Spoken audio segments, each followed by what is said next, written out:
ஏளனம் வேண்டாம்.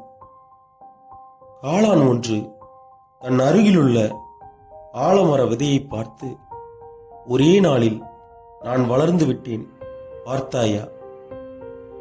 நீ இன்னும் துளிர் கூட விடவில்லை என்று ஏளனமாக பேசியது. அடுத்தடுத்த நாட்களில் அந்த ஆலமர விதை மெல்ல துளிர்விட்டு செடியாகி காலப்போக்கில் மாபெரும் விருட்சமாக படர்ந்து விரிந்து நின்றது. ஏளனம் பேசிய காளான் இருந்த இடம் தெரியாமல் மறைந்து போனது. ஒவ்வொருவருக்குள்ளும் ஒரு திறமை உண்டு. காலம் வரும்போது பிரகாசிப்பது நிச்சயம். பொறுமை, நம்பிக்கை, முயற்சி அவசியம். எவரையும் ஏளனமாக பார்க்காதீர்கள்.